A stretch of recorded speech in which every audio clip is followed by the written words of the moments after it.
Assalamualaikum warahmatullahi wabarakatuh. Perkenalkan, nama saya Irvina Bakri, nomor urut 27, Prodi Perbankan Syariah kelompok 5. Baik, langsung saja saya masuk pada pertanyaan yang pertama, yaitu pengertian dan aliran ontologi. Pengertian ontologi. Menurut bahasa, ontologi berasal dari bahasa Yunani, yakni ontos yang berarti bring dan logis yang berarti ilmu. Jadi, ontologi dapat diartikan sebagai ilmu yang mempelajari tentang teori keberadaan sebagai keberadaan. Sedangkan menurut istilah ontologi yaitu ilmu yang mempelajari tentang segala sesuatu yang ada. Ontologi juga dapat kita artikan sebagai ilmu yang mempelajari tentang realita kehidupan atau alam sekitar, baik yang bersifat abstrak maupun yang bersifat jasmani.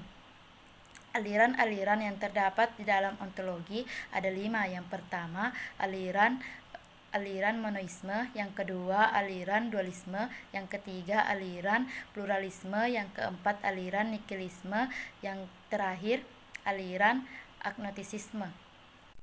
Pertanyaan kedua yaitu pengertian epistemologi dan penjelasan tentang aliran rasionalisme, positivisme, dan empirisme.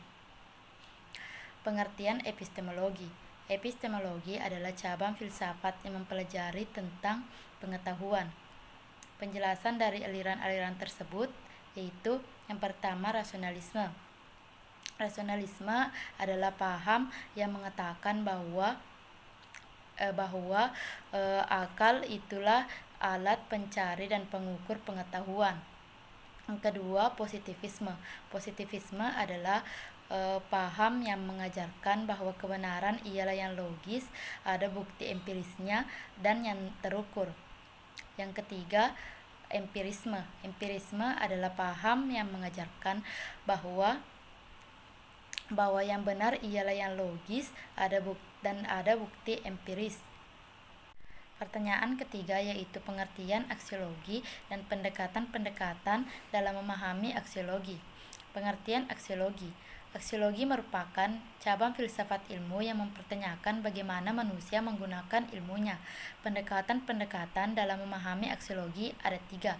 Yang pertama yaitu nilai berhakikat subjektif. Yang kedua, nilai-nilai merupakan bentuk nyata yang ditinjau dari segi ontologi. Yang ketiga, nilai-nilai merupakan unsur objektif yang menyusun. Pertanyaan keempat yaitu perbedaan antara ilmu etika dan etika ilmu, serta bagaimana seharusnya etika bagi orang yang berilmu. Yang pertama, perbedaan antara ilmu etika dan etika ilmu yaitu ilmu etika adalah cara untuk melakukan perbuatan benar sesuai dengan yang diharapkan, sedangkan etika ilmu adalah niat perbuatan itu boleh dilakukan atau tidak sesuai dengan pertimbangan niat baik dan buruk. Dan bagaimana seharusnya etika bagi orang yang berilmu, yaitu yang pertama, mereka harus sabar, ikhlas beramal, mengamalkan ilmu, selalu merasa diawasi, pandai memanfaatkan waktu, berhati-hati, menghafal dan tekun, menelaah buku, memilih teman, dan yang terakhir yaitu berlaku sopan kepada syekh. Pertanyaan kelima yaitu penjelasan tentang beberapa teori kebenaran ilmiah. Yang pertama, teori kebenaran korespondensi. Teori kebenaran korespondensi merupakan teori yang memiliki pandangan bahwa pernyataan-pernyataan adalah benar jika berkorespondensi atau berhubungan terhadap fakta atau pernyataan yang ada di alam atau objek yang dituju kepada pernyataan tersebut. Yang kedua yaitu teori kebenaran koherensi. Teori kebenaran koherensi merupakan teori kebenaran yang berdasarkan kepada kriteria koheren atau konsistensi. Yang ketiga, teori kebenaran pragmatis. Teori kebenaran pragmatis merupakan teori kebenaran yang memiliki pandangan bahwa arti dari ide dibatasi oleh referensi pada konsekuensi ilmiah dan personal atau sosial. Pertanyaan terakhir yaitu hal-hal yang Anda pahami selama mempelajari filsafat ilmu.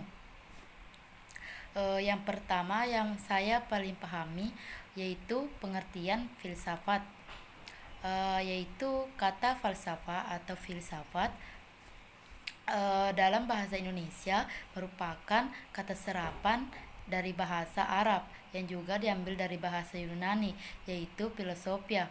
Dalam bahasa Yunani, kata ini merupakan kata majemuk yang berasal dari kata-kata philia yang artinya persahabatan, cinta dan sebagainya, dan juga sophia yang artinya kebijaksanaan. Jadi artinya secara bahasa merupakan pencinta kebijaksanaan.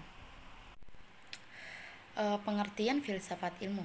Filsafat ilmu adalah suatu bidang studi filsafat yang objek materinya berupa ilmu pengetahuan dalam berbagai jenis dan perwujudannya. Dalam mempelajari filsafat ilmu, kita dapat memperoleh beberapa manfaat. Yang pertama yaitu kita dapat berpikir secara logis dan kritis. Yang kedua, kita dapat membentuk argumen dalam bentuk lisan maupun tulisan secara sistematis dan kritis. Yang ketiga, kita dapat mengkomunikasikan ide secara efektif. Mungkin cukup dari saya. Sekian dan terima kasih. Wassalamualaikum warahmatullahi wabarakatuh.